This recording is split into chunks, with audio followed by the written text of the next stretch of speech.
네, 오늘 산상수훈 32번째입니다. 네, 다 같이 마태복음 7장 13절에서 14절까지 다 같이 읽겠습니다. 좁은 문으로 들어가라. 멸망으로 인도하는 문은 크고 그 길이 넓어 그리로 들어가는 자가 많고 생명으로 인도하는 문은 좁고 길이 협착하여 찾는 이가 적음이라. 좁은 문으로 들어가라라고 말씀하시는데, 문제는 좁은 문이 안 보인다는 거잖아요. 여기 14절에 그 찾는 이가 적다 그랬는데, 그 동사가 두 가지 의미죠. 하나는 의지적으로 그 찾아다니는 그런 찾음이 있고, 또 다른 의미는 발견되는 거죠. 그러니까 보인다는 거죠.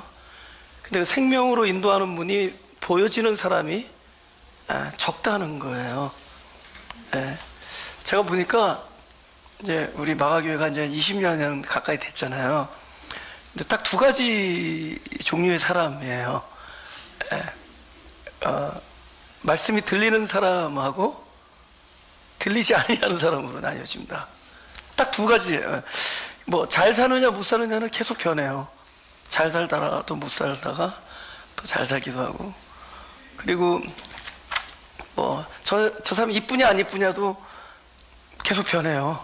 자기 기분대로 변하고, 이쁠 때는 마음이 좋을 땐 다 이뻐 보이고,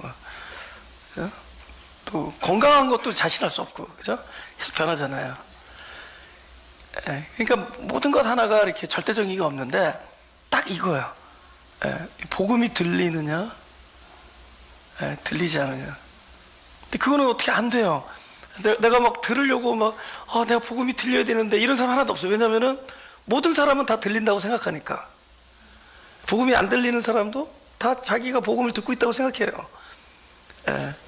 그래서 그게 감지가 안 되기 때문에, 지각이 안 되기 때문에 계속 들리지 않는 상태로 있는 거예요.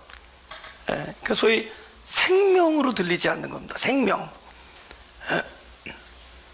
그러니까 뭐 감정적인 사람도 너무 느낌이 소중해요. 자기 느낌이 좀 좋으면 은혜 받았다고, 또 그리고 뭐 주님이 임재가 충만하다고, 자기 느낌이 오늘 좋은 거예요. 너무 일하는데 오리엔트 된 사람들, 이렇게 그런 사람들은 모든 게 외적인 것만 보여요. 봉사, 뭐 교회 조직, 뭐 예배 형태, 뭐 이런 것들이만 보이는 거죠.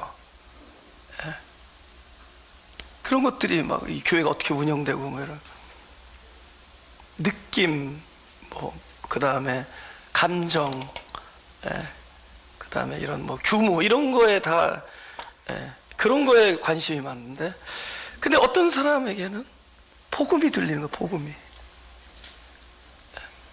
그러니까 주님이 더 이상 돌의 자리에 있지 않고 떡이 되는 거죠.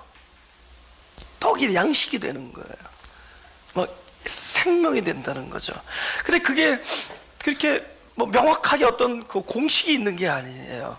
물론 하나님의 공식이 있는데, 거의 뭐 하나님의 공식은 보이지 않으니까 뭐 1 더하기 1은 2다 이렇게 딱 내놓을 수 없는 그런, 우리가 소위 말하는 영적이라는 거죠. 생명적이라는 거. 그런 거 모르는 거예요, 우리가. 근데 좌우지간에 들린다는 거예요. 어떤 사람한테는 안 들리고 어떤 사람한테는 들린다는 거죠. 생명이 들린다는 겁니다. 그 사람이 복된 것이다. 근데 그런 사람이 적다는, 생명으로 인도하는 문을 이렇게 의지적으로 찾는 자도 적지만, 그렇게 생명으로 인도하는 좁은 문이 보이는 자가, 발견되는 자가 적은 거예요. 그러면은 그런 사람들에게 좁은 문으로 들어가라고 하나님께서 말씀하셨다면은, 좁은 문 들어가면 지금 기본적으로 좁은 문이 무엇인지를 모르는 사람에게, 무엇이 생명으로 인도하는 건지를 모르는 사람에게 좁은 문으로 들어가라고 명령을 하셨다면은, 이건 필시 누구의 열심에 중점을 두는 것인가, 그 사람에게 강요하거나 그 사람에게 이렇게 그것을 권유하는 게 아니라, 당신 스스로 우리에게 그런 사역을 제공해야겠다는 약속을 하는 거예요. 약속. 그러니까 우리 일생을 통해서 안 보인다는 거죠. 우리는 자기가 가는 길이 생명이라고 생각하고 항상 그러잖아요. 하나님 이거 좁은 문 맞죠? 하면서 가는 거예요. 지금 멸망으로 인도하는 넓은 문으로 가고 있으면서도 하나님 이거 좁은 문이요. 그래서 please say yes. 아버지 감사합니다. Yes, say yes. 하나님 이거 좁은 문 맞죠? 이러면 가는 거예요.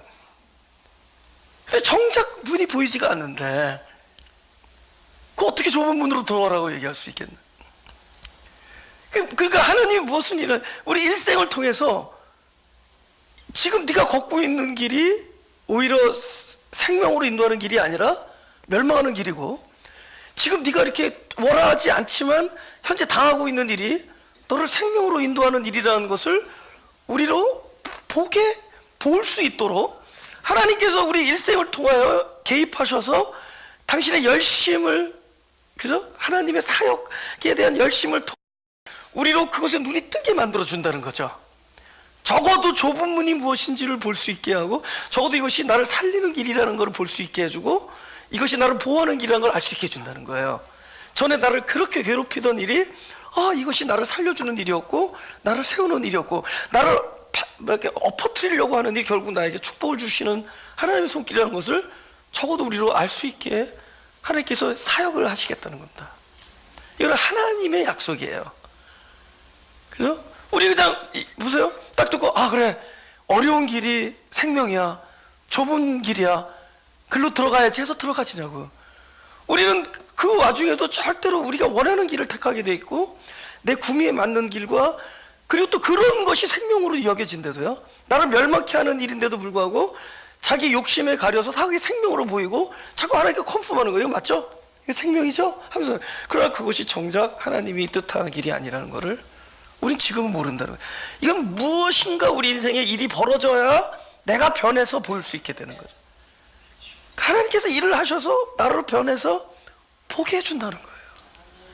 보게 한다는 겁니다. 그죠?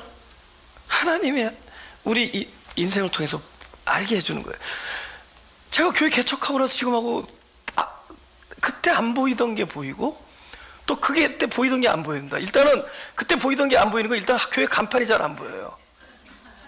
글씨가 멀리서 잘 안 보여요. 점점 도로 표지판이 잘 안 보이기 시작하고, 그때 보이던 것들이 안 보여요. 그러니까 점점 보이던 것들이 안 보이면서 또 전에 안 보이던 게 보여요. 오늘 설교 제목이 보이기 시작한다. 보이기 시작하는 거예요. 하나님이 일을 하셔서. 할렐루야. 오늘 특히 베드로 얘기를 좀 많이 할 것 같은데, 누가복음 5장 4절 1절을 보겠습니다. 제가 읽을게요. 말씀을 마치시고 시몬에게 이르시되 깊은 데로 가서 그물을 내려 고기를 잡으라. 시몬이 대답하여 가로되 선생이 우리들이 밤이 맞도록 수고를 하였으되 얻은 것이 없지만 말씀에 의지하여 내가 그물을 내리리다 하고, 그리한즉 고기를 애운 것이 심히 많아 그물이 찢어지는지라. 이게 지금 바울이 예수님을 처음으로 만날 때 상황입니다. 처음으로 만났을 때 주님께서 깊은 데 던지라 그래요. 결국 순종을 하죠. 왜 깊은 데 던졌느냐? 자기가 던지던 데서 안 잡히니까 깊은 데 던지잖아요. 바울이 계속 실패하고 있는 와중이에요. 그때 주님을 만난다. 주님이 또 찾아오신 거죠. 실패하고 있는. 그러면 어디에서 실패하고 있죠? 그동안에 성공하던 데서 실패하고 있죠. 그럼 깊은 데 짐을 던져야 되는데 그전에는 어디다 던졌을까요?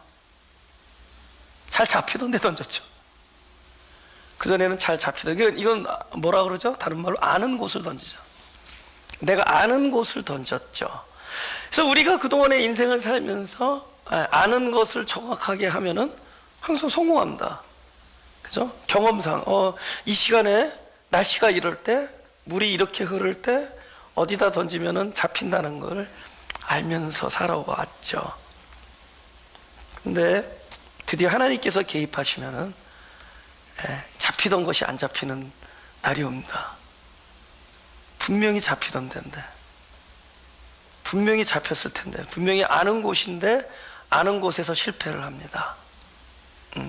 그래서 밤새도록 수고를 했지만 얻은 것이 없는 경험을 하게 됩니다. 뭐에 대한 좌절이죠? 나의 익숙해진 나의 삶에 대한 좌절이 오죠. 그 과정을 다 겪는 거예요. 오늘 그 일부 예배 제가 굉장히 존경하는 선교사님, 그 사모님이 따님이랑 예배 왔는데, 이렇게 교인 성도들이 연령이 대체적으로 많다라는 거죠. 그래서 제가 이렇게 뭐 청년 사역하는 사람처럼 이렇게 보여지는 걸 하는데, 좀 나이가 드신 청년 사역을 하죠, 제가. 그래서, 근데 그 사모님 그러시더라고요. 그렇죠. 그걸 곧도로 한 사람이 그 설교 말씀을 들을 것이다. 그러니까 우리가 이렇게 하나님 살면서 자기 익숙해졌던 곳에서 안 되는 일들이 생겨요. 성실하게 했는데도 안 되는 일이. 그러니까 삶의 좌절을 맛볼 때가 있습니다. 그때 우리가 겸손해져서 확실하지 않은 곳에서 그물을 던지는 때가 옵니다. 그죠? 깊은 곳은 안 보이잖아요. 물고기 있는지 없는지. 알 수 없는 곳에도 그물을 던져요. 그러니까 아는 곳만 하다가 실패한 자가 알 수 없는 곳에 던지고, 그리고 거기서 놀라운 결과를 맛보죠. 그래서 우리는 주님을 서서히 만나게 됩니다. 와, 알 수 없는 곳, 불확실한 곳에도 정답이 있구나. 그래서 점점 자기가 꺾여지죠. 겸손해지고, 아는 것만 고집하던 내가, 그렇죠? 깊은 곳에도 던지게 됩니다. 그래서 3년을 따라다니다가 결국에는 또 다른 종류의 좌절을 하죠. 오케이, 처음의 좌절은 삶의 좌절이었다면, 이번에 맞은 좌절, 닭이 3번 울기 전에 주님을 3번 부인하던 그 베드로, 무엇에 대한 좌절이라 그랬죠? 자기 존재 이유. 그죠? 예를 다른 말로 사역에 대한 좌절이 사요. 저도 이제 제 간증이 있잖아요. 저도 여러 가지 간증이 있거든요. 그 간증을 얘기하는 것은 내가 지금 여기서 내 사역의 자리에 있기 때문이에요. 내가 그런 이유 때문에 존재하고 있었고, 내 존재 이유가 하나님 말씀을 전하는 사람이고, 그 자리에 오기까지 이런저런 간증 이야기들이 있는 거예요. 무너진 이야기, 꺾인 이야기, 실패한 이야기, 이런 것들이 저기 다 지금의 이 자리에서 이해가 되는 거예요. 다 설명이 되는데, 근데 만약에 여기에 좌절한다고 치면은, 제가 더 이상 강대상에서 말씀을 전할 수 없는 자가 된다면, 내가 타락한 설교자가 돼서 하나님의 말씀을 전할 수 없는 사람이 돼버리면, 그동안의 나의 이야기, 모든 이 간증 이야기, 그거 다 저게 쓸데없는 이야기들이 되고 모순이 되는 이야기들이 되잖아요. 그러니까 가장 절망스러운 거예요. 그러니까 사람이 뭐 사업에도 망할 수 있고, 건강이 나빠질 수도 있고, 관계에 실패할 수도 있는데, 바로 이 이유가 실패하면 그때는 걷잡을 수 없는 거예요. 그 모든 여태까지 뭐 사업이 망하고, 뭐 관계가 흐트러지고, 내가 고립되어지고, 건강이 악화되고, 이 모든 것들이 나의 현재 존재 이유, 내가 하나님의 말씀을 깨닫고 말씀을 전할 수 있는 자리에 있기까지 위한 도구였다, 이렇게 하면 되는데, 하나님 말씀을 전하는 이 사역이 팍 좌절돼 버리면 난 다 부정돼야 되죠. 완전히 부정되는 거잖아요. 그죠? 거기까지 간 거예요. 베드로는 딱 주님 부인하고 닭이 3번 울 때 딱 그거를 맞은 거예요. 완벽한 절망, 존재할 가치가 없는. 근데 그 사람에게 찾아가요. 주님이 그 전에 뭐 주님은 살아계신 주님은 그리스도시 살아계신 하나님의 아들이다 얘기했을 때도 그 얘기 안 했는데, 그때 주님이 찾아가요. 그리고 그에게서 내가 날 사랑하느냐 하면서 내 양을 먹이라는 말씀합니다. 그때. 근데 그때 만나는 과정에 이 얘기를 하시는 거예요. 그죠? 처음에도 밤새 안 잡혔어요. 이번에도 안 잡혀. 왜 안 잡히죠? 잠깐만요. 왜 안 잡히냐? 삶이 깨져가지고 주님을 만났어요. 그래서 사역의 길에 들었는데 사역이 망해요. 그래서 다시 삶의 현장으로 돌아왔을 때 삶도 안 돼요. 다 안 돼. 아무것도 할 수 없어요.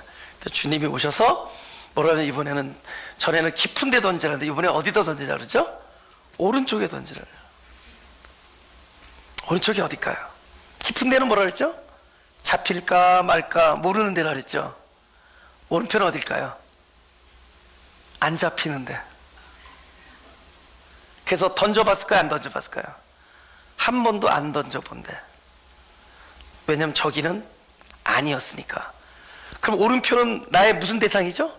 내가 여태까지 부인하던 대상이죠. 근데 내가 부인하던 대상을 끌어안줄 수밖에 없는 이유가 뭘까요? 부인의 대상이 바뀌죠.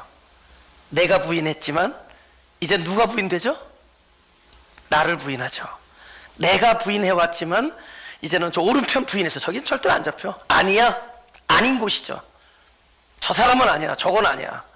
이 자리는 아니야. 근데 아닌 곳에 던질 수밖에 없는 게 뭐죠? 그동안에 아니라고 부인하던 자기 자신을 부인하는 자리까지 오기 때문에. 그래서 오른편에도 던질 수 있어요. 저거는 아니라고 얘기했던 곳에 던져요. 자기를 부인하게 되면 더 이상 부인의 대상이 사라집니다. 할렐루야. 여러분, 우리 앉아서 남 평가하는 일들 하죠. 너무? 네, 앉아서 평가하죠. 이렇고 저렇고. 네, 웃기죠. 뭐 하고 있죠? 오른편을 얘기하고 있잖아요. 앉아서 오른편 얘기하잖아요. 그러니까 내가 이러쿵저러쿵 하던 그 평가에 대하여 중단되어지는 유일한 방법은 뭐죠? 그 오른편이 바로 자기 자신인 걸 보는 거예요. 그 부인의 대상이, 그죠? 나를 부인하게 되죠. 완벽한 깨어짐이 나를 부인하면서 오른편을 껴안습니다. 이거 누가 하신 일이죠? 하나님이 하시는 일이죠. 할렐루야. 우리의 모든 원망과 불평과 평가와 우리의 정죄와 판단이 어디서 나오죠? 아직 자기가 오른편임을 모르기 때문에, 내가 정작 부인의 대상인 걸 모르기 때문에. 주님께서 나를 따르려거든 너를 부인하고 자기를 부인하고, 근데 그 자리에 섰을 때 그 모든 것을 경하게 돼요. 근데 거기에 정답이 있어요. 아니라고 했던 곳에 정답이 있다. 거기에 생명. 하나님 뭘 보게 하죠? 아니라고 했던 것을 이제 볼 수 있게 보이기 시작하는 거죠. 지금 이게 들리시는 분은 아멘. 다 아멘. 이제 다 들리시니까, 또 들린다고 여기니까. 근데 괜찮아요. 하나님께서 하신다는 거예요. 지금은 작지만 우리 일생을 통해서 보여주신다는 거예요. 들리게 하고 보여지기 시작한다. 창세기 32장, 그 사람이 자기가 야곱을 이기지 못한 걸 보고 야곱의 환도뼈를 치매 야곱의 환도뼈가 그 사람과 씨름할 때 위골되었더라. 그 사람이 가로되 날이 세려하니 나로 가게 하라. 야곱이 가로되 당신이 내게 축복하지 아니하면 가게 하지 아니하겠나이다. 그 사람이 그에게 이르되 내 이름이 무엇이냐? 그가 가로되 야곱이니라. 그 사람이 가로되 내 이름을 다시는 야곱이라 부를 것이 아니요 이스라엘이라 부를 것이니 내가 하나님과 사람으로 더불어 겨루어 이겼습니다. 여기 어떤 단어가 계속 중복되죠? 그 사람이 그죠? 이게 재밌는 거라는 거죠. 지금 그 사람이에요. 근데 나중에 뚜껑을 열어보니까 이게 그 사람이 아니라 그 사람이 하나님이었던 걸 보게 해줘요. 나중에 뚜껑을 열어보니까, 그러니까 우리는 하나님의 등장이 우리가 예상치 않는 방향으로 오신다는 걸 알아야 돼요. 그 사람을 통해서 와요. 그러니까 하나님이 하시고자 하는 일이 그 사람 속에서 이루어진다. 그 사람을 통해서. 근데 또 하나님의 등장이 내가 원하는 스타일대로 안 와요. 하나님의 등장이 내가 원하는 방식으로 오기를 원해. 나에게 제법 호의적인 사람으로 나타나길 원해요. 근데 이 호의적인 사람이 절대로 아니에요. 왜냐면 서로 의지가 반대되니까 싸우잖아요. 그래서 저쪽에서 하겠다는 거 동의, 그렇게 해주십시오. 그러면 싸움 끝나죠. 왜 밤새 씨름을 하느냐? 서로 의지가 상반되기 때문에 씨름하는 거예요. 한쪽에서 넘어뜨리려고 그러고, 한쪽에서 안 넘어지려고 그러고, 한쪽에서는 꺾으려고 그러고, 한쪽에서는 안 꺾이려고 그러고, 한쪽에서는 꽉 붙들려고 그러는데, 한쪽에서는 떨쳐버리려고 그러고, 그러니까 밤새 씨름을 하는 겁니다. 그 우리는 그 사람과 밤새 씨름해요. 우리 인생은. 그 사람마다 그 사람이 있더라고요. 죄송합니다. 그 사람들이 있어요. 쉬지 않고 나타나죠. 우리 그 사람들과 씨름하고 그 사람과 싸우고 그 사람으로 인하여 우리가 씨름한다. 온통 생각이 그 사람과의 일이에요. 그 사람이 나에게 자행하고 있는 일, 그 사람이 나에게 보내는 감정들, 내가 이 지경에 놓이도록 그 사람 때문인 것, 이런 그 사람들이 그 사람과 밤새 씨름을, 인생 내내 씨름을 해요. 인생 내내 그 사람과. 예. 근데 나중에 보니까 그게 하나님의 손길이었어요. 그래서 자꾸만 이 성경에서 그 사람 얘기하는 거예요. 그 사람이 하나님이다. 정작 그죠? 처음에는 내가 얼마나 센지, 그 사람과 싸우는 나의 힘이 얼마나 센지 뭐라 그러냐면 수 없다 그래요. 도무지 이겨. 그래서 결국은 일격을 가하는데 그게 우리 환도뼈가 부러진다. 그럼 굉장히 약해지잖아요. 그죠? 내가 원하지 아니하는 이 일과 싸우고 원하지 않은 일을 물어온 그 사람과 투쟁하다 보면은 어느 날 일격을 맞고 내가 완벽하게 쓰러질 때가 또 옵니다. 진짜 처참하죠. 그때 딱 붙드는 거예요. 살려주십시오. 그때는 거꾸로 붙들어요. 그때는 그쪽에서 놔라, 이거 놔라, 나로 좀 가자 그랬더니 못 갑니다. 이 얼마나 센지 하나님이 못 이기는 거야. 얼마나 세게. 이게 왜 세다 그랬어요? 제가 제 친구 그 쌍둥이 친구가 있어요. 형제 쌍둥이인데 굉장히 둘이서 성격이 급해요. 되게 급해요. 부산에서 온 친구인데 근데 아버지는 더 급하세요. 막 동네에서 저기 피시 가게에서 아버지가 옛날에 생선 튀김 하셨는데 피시 가게였는데 그 손님이 와가지고 이렇게 메뉴에 써 있잖아요. 그럼 막 물어보잖아요. 근데 한 번 물어보면 대답을 해주는데 두 번째 물어보면 화를 내요. 손님한테 댓글 넣겠다 메뉴. 메뉴 보라고. 그래서 결국 망했어요 그 가게가. 근데 굉장히 그런 친구가 있는데 둘이서 막 이렇게 형제끼리 쌍두니까 싸우면은 아버지가 와서 확 말리면은 싸움이 끝났대요. 근데 어느 날 둘이서 싸우는데 아버지가 와서 딱 말리는데 말리는 아버지 손이 너무 힘이 없더래. 그래서 딱 싸움을 그만뒀다는 거야. 그래서 나한테 그대로 얘기할게. 그 친구 말할 버릇이 꼰대 힘이 하나도 없어서 그만뒀다. 나한테 그런 거예요. 아빠의 힘이 하나도 없어가지고 싸움을 그만뒀대요. 너무 말리는 힘이. 그러니까 그게 강한 손이야.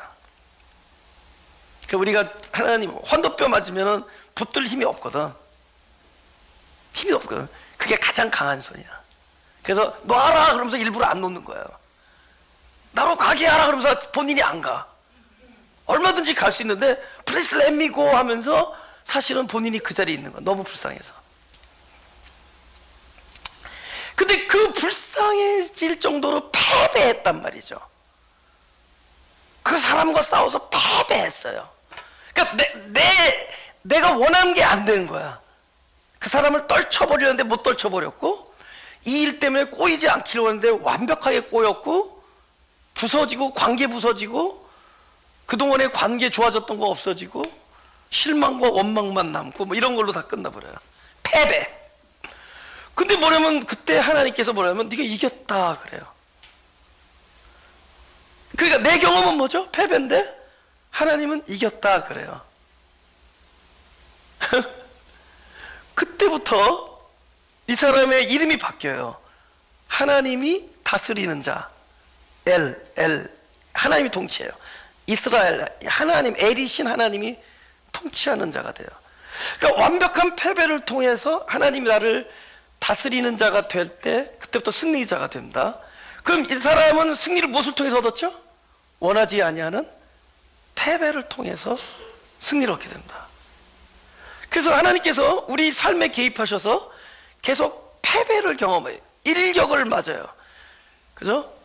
전혀 나는 이거는 내가 원치 않아. 이게 32장인데 창세기 32장 싹 넘어가기를 원하잖아요. 근데 누구나 우리 인생에 32장이 있다는 거예요. 그냥 딱 그 다음으로 넘어가기를 원하는데 내 인생에 32장에 그 장면이 있다는, 하나님께서는 우리에게 일격을 가하는 일을 남겨두고 계세요. 그것이 결국은 나로 패배를 경험하게 하는데, 그 패배가 사실은 그때부터 우리가 승자가 되는 거예요. 그때부터 보이는 거예요. 이것이 승리의 길인 것을. 이 패배를 승리라고 했으니 우리에게 그동안에 가물가물하던 모든 것들이 이것이 하나님의 손길이었구나, 이런 걸 제가 이렇게 설교를 하잖아요. 그러면 나에게도 이렇게 스프린트가 있어요. 나의 디딤돌. 내가 무엇을 디디고 일어났느냐, 어떤 반석이 있을 거 아니에요. 그럼 나의 반석이 내가 그동안에 열심히 해서 쟁취하고 훈련을 받아서 익혀온 것, 그동안의 습관을 통해서 쌓아 올린 것으로 설교하는 게 아니라, 희한하게도 내가 원치 않았던 그 일, 내가 당했던 그 일, 그러니까 나에게 패배를 안겨준 그 일, 내가 꺾였던 일, 오히려 그것이 나의 반석이 돼. 그것이 나의 디딤돌이 돼서 내가 모든 사물을 바라보고 성경을 바라보고 성경을 해석하고 하나님과 관계를 갖고 사람과 관계를 맺는, 그리고 무슨 일을 판단하는 모든 기준이 내가 이겼다, 내가 원하던 것을 쟁취한 것이 반석이 되는 것이 아니라 내가 패배하고 마치 야복강에서 꺾였던 야곱, 그것이 나에게 반석이 돼서 그것이 나의 스프린트가, 그러니까 나에게 이 디딤돌이 되는 거예요. 그것이 나의 그걸 통해서 내가 사물을 바라보게 돼. 그걸 통해서 설교를 하게 되고. 희한하지 않아요? 왜냐하면 그게 승리였어요. 근데 우리는 여기서 완벽한 이 패배를 경험하기 전에는 우리가 원하던 것을 얻어내면 승리라고 생각하고 살아온데도, 근데 그게 넓은 문이에요. 좁은 문이 아니에요. 근데 드디어 지팡이 짚고 쩔렁거리면서야 여기가 승리가 있구나. 이 사람이 나를 괴롭히는 게 아니라 오히려 하나님이 나를 살려주는 거였었고, 이 사람이 나를 거꾸로 하는 것이 아니라 내가 온전히 쓰는 것이고, 내가 이게 부서지는 게 아니라 온전해지는 것이고 견고해지는 것이고, 그저 내가 위험하에 있는 것이라 이것이 하나님이 나를 보호하는 것이고, 이걸 보기 시작합니다. 이 패배를 통해서 보게 돼요.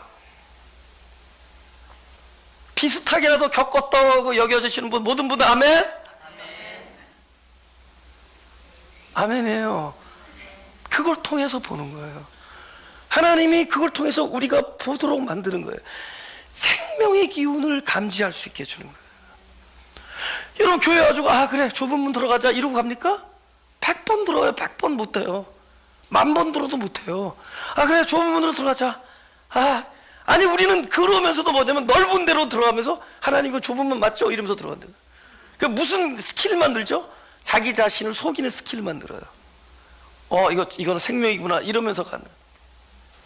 그 남들에게 그렇게 보여주는 스킬은 이미 도달했고, 이제 스스로 이것이 생명이다라고 여기는 그런 기술 만들어요. 진짜 그거는 그 길은 언제 택해지느냐? 환도뼈가 꺾이고 나서야 그 승리의 길을 걷게 된다. 쩔뚝거리면서 승리의 길을 걷는데도 쩔뚝거리면서 이것이 승리였구나. 이것이 하나님이 내 안에서 주인이 되는 일이었구나. 이것이 참된 보호였구나. 이쯤 되면은 에서도 안 무섭고, 이쯤 되면 에서가 왜 무서워요? 오히려 하나님처럼 보인다 그러잖아요. 패배를 하고 나니까 에서가 하나님을 본 것, 자기가 두려워하고 싫어하고 만나기 원하지 않던 그 에서가 하나님으로 보인대도요, 더 이상 두려워하지가 않아요. 두려운 건 자기 자신이에요. 자기 자신의 고집과 내가 걸어온 나의 주장만 무서운 거지, 그게 다 꺾이고 나면 모든 사람은 다 귀하게 보이는.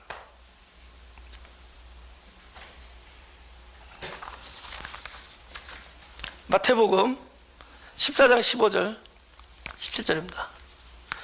저녁이 되매 제자들이 나와 가로되 이것은 빈들이요 때도 이미 저물었으니 무리를 보내어 마을에 들어가 먹을 것을 사 먹게 하소서. 16절 다 같이.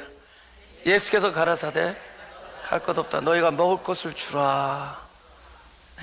제가 읽겠어요. 17절. 제자들이 가로되 여기 우리에게 있는 것은 떡 5개와 물고기 2마리뿐입니다. 하나님께서 명령하시잖아요. 야, 너희들이 먹을 걸 줘라. 근데 손 위에 뭘 줘? 줄 수 없다라는 대답을 올려놓는 거죠. 손 위에 뭘 올려놨어요? 명령을 하셨는데 명령에 대해 나는 사망입니다를 올려놓는 거잖아요. 5천 명 먹일래 우리 요것밖에 없습니다. 그러니까 요것밖에 없음을 올려놓는 건 뭐죠? 그거라도 쓰십시오. 그거라도 배고픈 사람 둘은 먹습니다입니까? 하나님 명령 앞에서 우리의 불가항력을 올려놓죠. 그제서야 부활이 된다. 그러니까 우리가 바로 주님의 손 위에 나의 불능을 올려놓는 지점이 돼서야, 그제서야 생명의 부활이 나를 역사하기 시작하는 거예요. 그래서 그제서야 주님이 거기서 떡이 되잖아요. 이웃을 사랑하라. 나에게 마치 너희가 갖다 주어라 똑같은 말씀이에요. 그 사랑 앞에 우리의 불능을 오병이어로 올려놓는 거예요. 5천 명 앞에서 난 이겁니다. 용서해라 올려놓는 거죠. 완벽한 우리의 불능. 근데 그 지점을 통과해야만 계속 나에게 방법이 없구나, 생명은 주님에게 있구나를 보게 한다. 할렐루야. 요한복음 21장 17절입니다. 제가 읽겠어요. 세 번째 가라사대 요한의 아들 시몬아 내가 나를 사랑하느냐 하시니 주께서 세 번째 내가 나를 사랑하시느냐 하심으로 베드로가 근심하여 가로되 주여 모든 것을 아시오매 내가 주를 사랑하는 줄을 주께서 아시나이다. 예수께서 가라사대 내 양을 먹이라. 잠깐만요. 드디어 그 베드로가 만나서 그죠? 깊은 데까지 던지는 자가 됐고 주님을 따라오고 주님을 사랑하고 지금 우리가 지금 주님을 사랑하죠. 다 사랑하죠. 저도 알아요. 주님을 하나님을 사랑하고 주님과 관계를 맺고 막 따라다니고 주님을 위해서 목숨을 바치려고 애를 쓰고 뭐 그래요. 그죠? 그래서 그리고 뭐 가끔 고백도 나오고 주는 살아계신 하나님의 아들이고 그리스도시오 이도 나오고 영생의 말씀이 계신데 어딜 가시나 이런 말씀도 나오고 막 따라다니는데 결국에는 완벽한 나의 절망과 좌절의 지점, 그때 주님께서 딱 오셔서 어떤 일을 하시냐, 그때 딱 오셔서 제가 여기 내려오면은 약간 충격적인 단어를 쓰려는 거예요. 주님께서 염장을 지르시는 거예요. 어디를요? 딱 그 얘기를 내가 가장 듣고 싶지 아니한 그 얘기를 하시는 거예요. 제일 듣고 싶지 않아요. 지금 이 사람이 다른 거 몰라도 사랑은 자신했죠. 베드로가 다른 건 몰라도 베드로가 뭐 학력도 자신 없고 자기 뭐 스펙에 자신 없을 거 아니에요. 뭐가 자신 있죠? 사랑. 내가 다른 건 몰라도 주님을 사랑했다. 의리, 그죠? 근데 그거 좌절됐죠. 가장 자신 있는 거 좌절되죠. 근데 그걸 건드리고 아킬레스, 그 문제를 건드리죠. 어디까지 오는 거죠? 결국 사랑도 내게 아니라는 걸 알죠. 내가 아무리 주님을 사랑해도 그거 다 거짓인 걸 알죠. 일시적이고 변하는 거예요. 가변적이고. 사랑은 뭐죠? 내가 그 사랑 앞에 좌절되는 지점에 주님이 부활해야 사랑입니다. 할렐루야. 지금 베드로는 그 사랑에 좌절하잖아요. 의리와 사랑과 자기 자신의 어떤 의지에서 완전히 좌절하잖아요. 거기서 주님이 부활하죠. 그게 사랑이에요. 그러니까 결국은 주님이 그걸 얘기하는 거예요. 딱 가장 괴로운, 지금 가장 나를 괴롭게 만드는 그 지점을 건드리는 거예요. 네가 나를 사랑하느냐. 만약에 내가 다른 건 몰라도 뭐 돈에 대해서 뭐 내가 돈만큼 내 양심이 있었다 하는 사람에게 그 좌절을 겪은, 그 다음에 딱 그걸 물어보죠. 거룩 좌절하는 자에게 그걸 물어보죠. 나의 삶에서 좌절, 다 그 부분을 건드리죠. 거기서 딱 그냥 완벽한. 그래서 내가 다른 건 몰라도 이거는 있습니다라는 것까지 부인되어질 때 무엇이 보인다? 그때부터 진짜 하나님께서 마련해 놓으신 생명의 길이 보이는 거예요. 이걸 겪어서 보는 거예요. 이것이 부서지면서 보인데도 무엇인가를 움켜쥐고 있는 한 아직은 우리는 일시적으로 부분적으로 보는 거예요. 이것들이 무너지면서 그가 그래서 베드로는 이 이후에 양을 먹이라는 얘기를 듣고 하나님 예수님의 마지막 예언 18절을 듣고 결국 그 입에서 뭐가 터져 나오느냐? 사람을 살리는 생명의 언어가 터져 나오는 거예요. 똑같은 사람인데 똑같은 같은 지점에서 주님을 3번 부인하던 자가 똑같은 지점에서 3,000명을 회개하는 하나님의 말씀을 전하는 대언자 같아요. 이거 부서지잖아요. 결국 우리 인생에 있어서 이런 것들이 부서지는 거는 전환되는 거예요. 내가 사역의 간증이 내가 십몇 년 동안 계획을 해서 이렇게 되고 이렇게 돼서 지금 이 자리에 있게 돼서 이게 아니에요. 계속 계획했던 것 좌절되고 마음먹었던 거 안 되고 주님께 그렇게 기도했지만 그대로 되지 않고 나에게서도 이루어지지 않냐고 이 좌절이 합쳐져서 어느 날 길이 보이기 시작하는 이것이 나를 괴롭히는 길이 아니라 번영의 길이었고 이것이 내가 무너지는 길이 아니라 성공하는 길이었고 패배가 아니라 이것이 승리하는 길이었음이 보이기 시작하는 겁니다. 정작 좁은 길이 눈앞에 와 있는 걸 그 사람 내가 그렇게 떨쳐버리기를 원했던 그 사람의 손길이 정작 하나님의 손길임을 보여지기 시작하는 좁은 문이 보여지기 시작하는 오늘 제목처럼 보이기 시작하는 거예요. 보이기 시작합니다. 그래서 내 인생에 있어서 이 얘기 한 번은 들어야 된다는 거죠. 사랑에 좌절한 나에게 찾아오셔서 사랑을 물어보는 주님의 음성이 들려져야 돼요.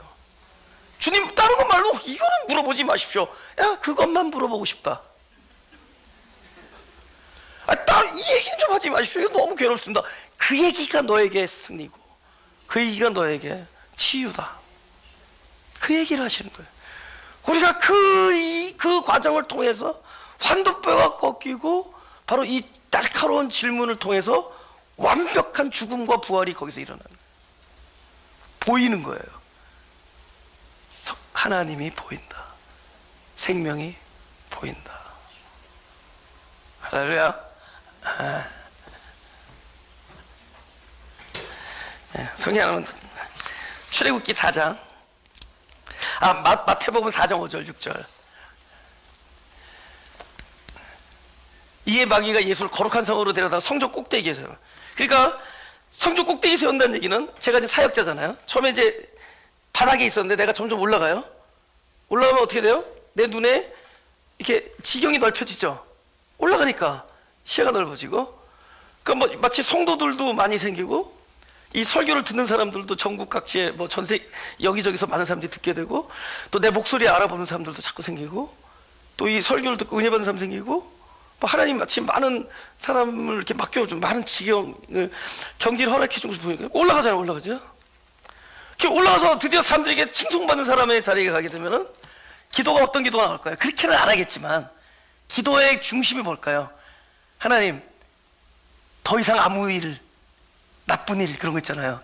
원하지 않는 일 일어나지 않게 하소서. 아무 일도 안 일어나기를 원해. 내가 이렇게 올라가잖아요. 점점 사역이 확장되는 것 같고 그래서 사람에게 칭찬도 듣고 아무 일도 무사 아무 일도 일어나지 않게 해라. 그러니까 사단의 유혹이 이거잖아요. 네가 꼭대기에서 떨어져도 아무 일 안 일어나. 돌이 발에 부딪히지 않게. 제가 지난달에 어떤 젊은 아이의 결혼식을 갔는데 너무 마음에 축복이 일어나는 거예요.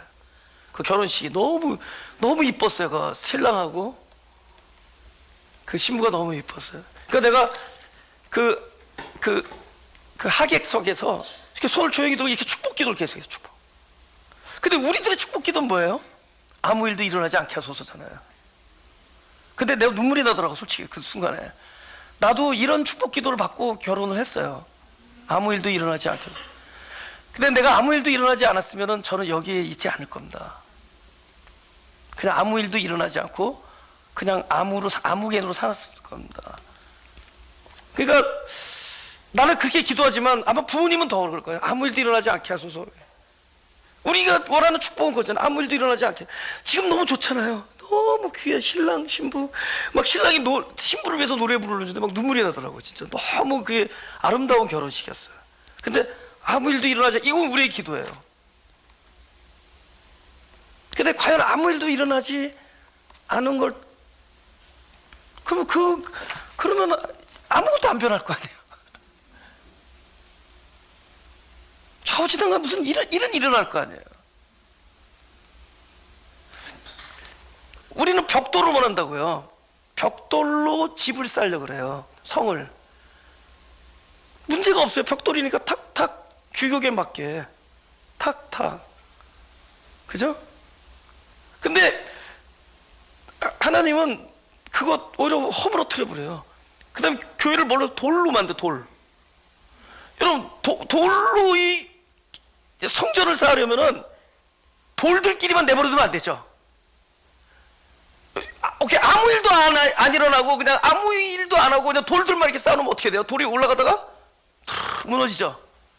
돌이 무너질 거 아니에요. 벽돌은 아무 일 없어도 돼. 탁탁 갖다 놓게 하면 돼. 근데 돌은 좌우지단간에 바빠요. 어떻게 해야 되죠? 계속 돌과 돌 사이에 가서 껴서 하나님께서 일을 하셔야 돼. 그래서 접착제가 돼야 돼요. 하여튼 이게 사람 성도들인데 이게 벽돌이면은 아무 일도 안 해. 하나님도 일 안 할 거야. 그냥 잘. 그 제가 그 교회 개척하기 전에 그 어느 교회 교육전도사에 있으면서 한 구역을 맡았어요.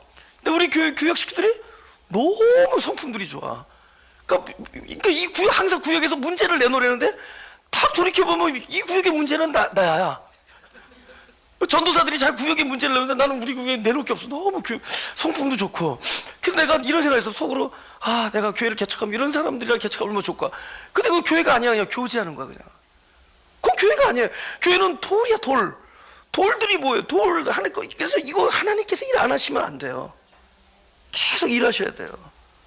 우린 자식들이 그냥 벽돌이 되길 원하죠. 그냥 스펙에 맞게 그냥 무난하게 그냥 하버드만 다니면 되죠. 여기 팔가에 하버드 여기 있잖아요. 여기.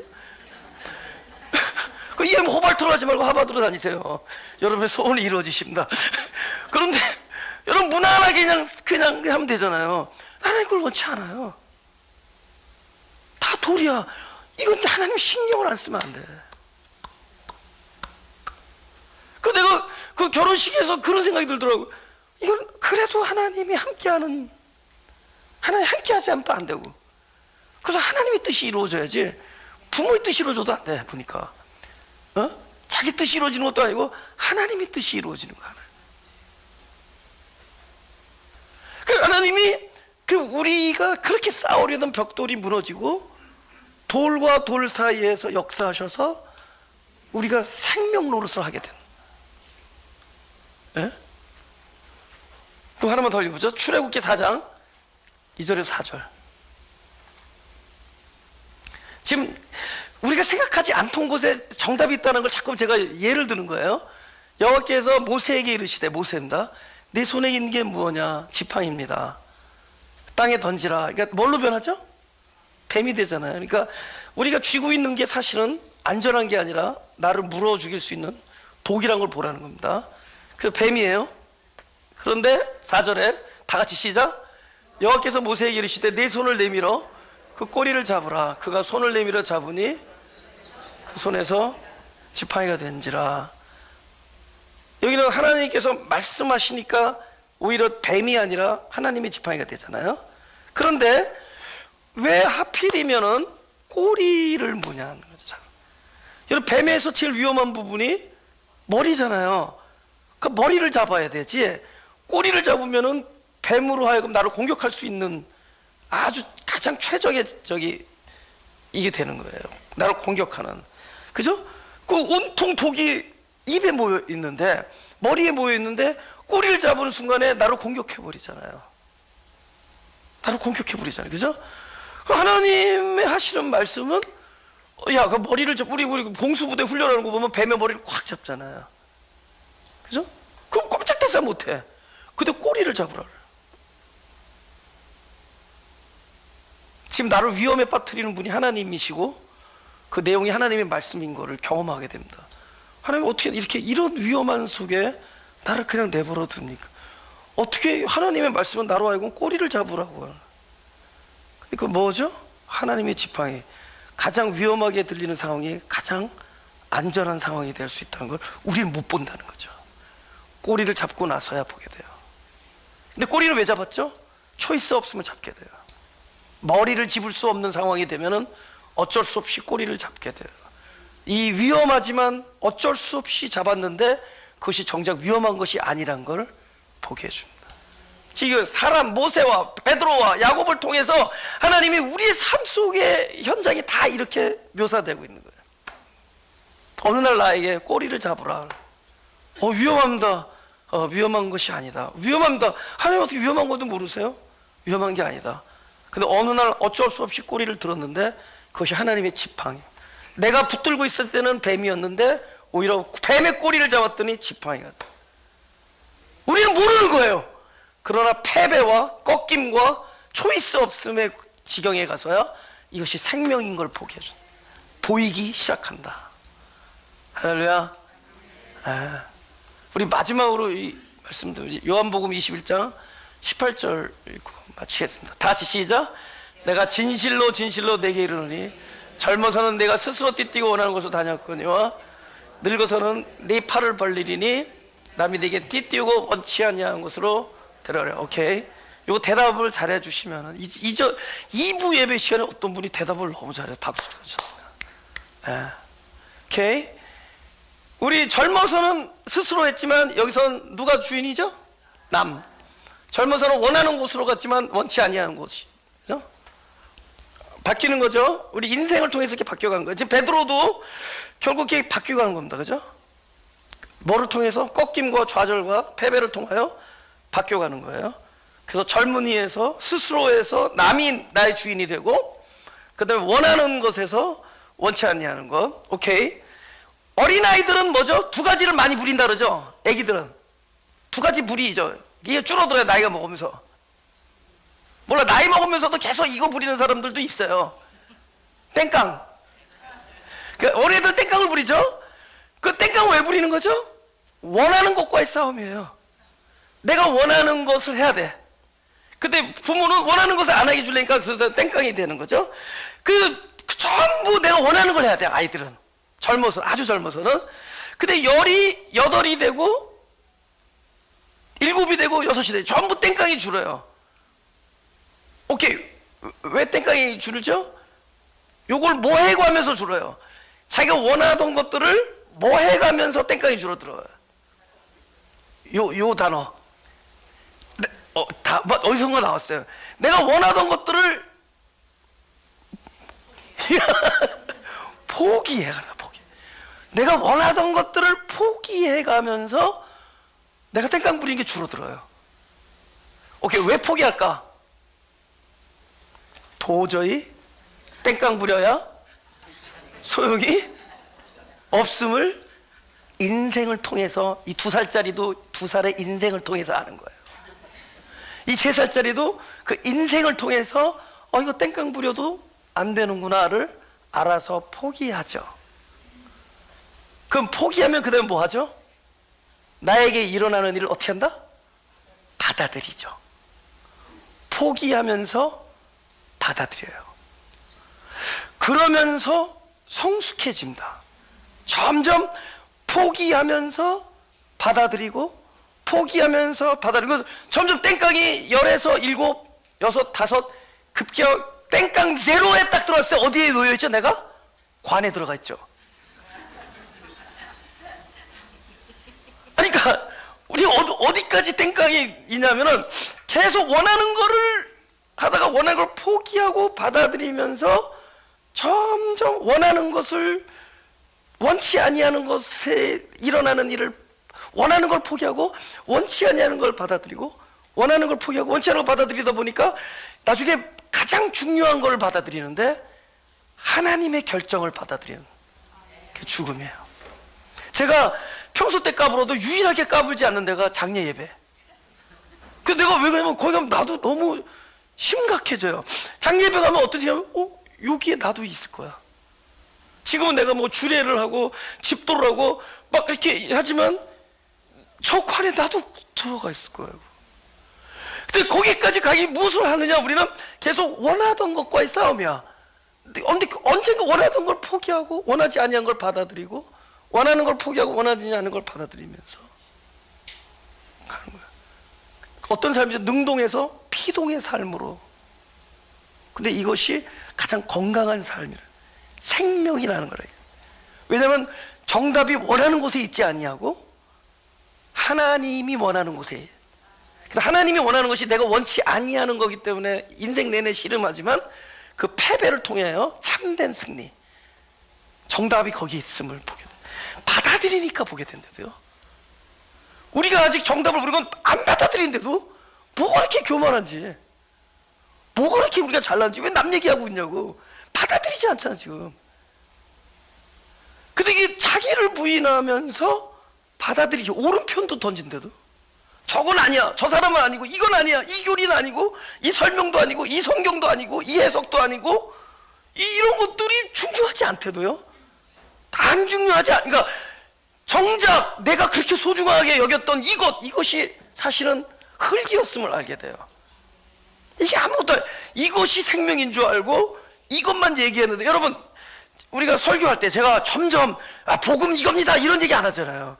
전에는 복음 이겁니다, 이 성경은 이렇게 해석돼야 되고 이렇게, 이제 그런 얘기 안 하잖아요. 점점. 그러니까 어떤 대상이 중요한, 내용도 중요하지 않아요. 뭐냐면은 일단은 내가 바라보고 있는 게 아니라고 하면 돼요. 내가 옳다고 여기는 게 아니라고 여기면 거기에 정답이에요. 우리가 그렇게 아니라고 얘기하던 거, 저건 아니야, 무슨 기독교가 이거, 복음이 이거고, 뭐 저 사람이 뭐고, 뭐 이 모든 것에 오히려 하나님 손길은 있대도 받아들이는 거예요. 그죠? 여러분, 제가 코드가 강했어요. 우리 마가교회는 뭐 이래야 되고, 뭐 꽃은 없어야 되고, 저 꽃 많아요. 그죠? 지금 없어졌네. 뭐 마감이 뭐 없어야 되고, 뭐 오면 해야 되고, 뭐가 없, 뭐 그런 거 되게 아주 얼마나 내가 소중하게 생각해요. 그러니까 아무것도 아닌 것들이에요. 그게 흙이야, 흙. 그죠? 그냥 그 잎사귀로 가렸는데, 지금은 화려하고 나를 가리는 것 같은데, 조금 이렇게 비가 오고 눈이 오고 말라 비틀어지면 어떻게 돼요? 그냥 사라지는 거야. 흙 같은 거야. 우리는 그런 게 너무 소중했어요. 아니요, 그냥 받아들이는 거예요. 이 사람이 나와 신앙의 스타일이 다른, 받아들이는 거예요. 나 진짜 진심으로 얘기해. 나 지금 목회적 경험을 얘기하는 거예요. 에? 받아들이는 거예요. 이 사람의 신앙을 존중해 주는 거예요. 저 사람은 소리 질러야지만 기도하나? 그 사람 소리 지르게 태어났어요, DNA가. 이 사람은 그렇게 외치라는데도 꼭 입을 다물어야 돼. DNA가 그렇게 만들었어요. 하나님은 그 사람 입 다물고 기도하고, 이 사람은 입 열고 기도하고, 어떤 사람은 일어서 정신없이 춤을 춰야 찬양이 되고, 어떤 사람은 왜 저러고 있나 하면서 찬양하고 있어요. 다 받아들이는 거예요. 나는 아까 2부 예배 끝나고 우리 일어서 찬양합시다 하는데 한 80%가 일어나고 20%가 앉아, 그 앉아 계신 분들이 얼마나 리스펙트가 되든지 너무 멋있었어. 이게 하나님이 하시는 일이에요. 그럼 내가 일어나면 다 일어나서 이래야 됩니까? 그래도 나는 아파, 이런 표정이에요. 그래도 나는 앉아 있을래. 얼마나 정직해요. 아름다움이. 그 앉아 있음을 받아들이는 거야. 나 2부 예배인데 다 같이 일어나는데 한 20, 30%가 앉아 있더라고요. 그래서 옛날 같으면 좋은 거지, 그렇게 안 꺾여. 옛날에 그랬을 거예요, 그죠? 아니에요. 이제는 오른팔이 아프실까, 왼발이 아플까, 저분은 발톱이 아프구나. 받아들이는 거예요. 그냥 그 사람을 받아들이는 거예요. 결국 우리는 내가 원하는 것만 원하고 땡깡 부리고 살다가 인생에 일어나는 모든 것이 하나님의 손길인 걸 알고 받아들이다가 아주 가장 위대한 결정, 하나님의 결정을 받아들이는 순간에 우리 이 땅을 떠납니다. 그러나 영생이 또 우리와 함께 있음을. 할렐루야. 가슴에 손을 대시고.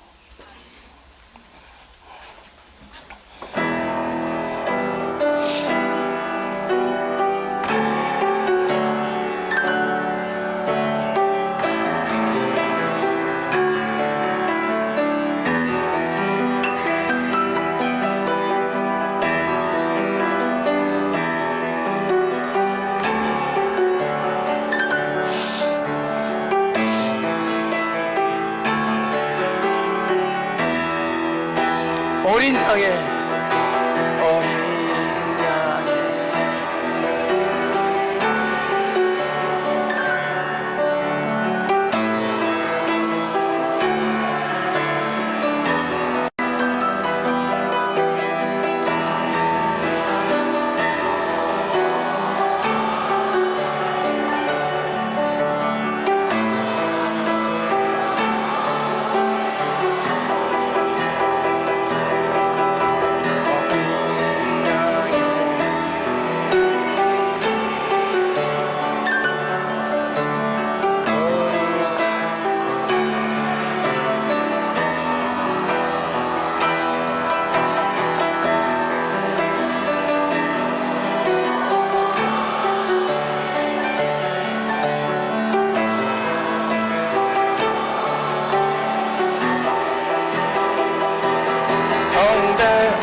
원하지 아니한 걸 받아들이다 보면 의외로 그곳에서 보물을 발견한다.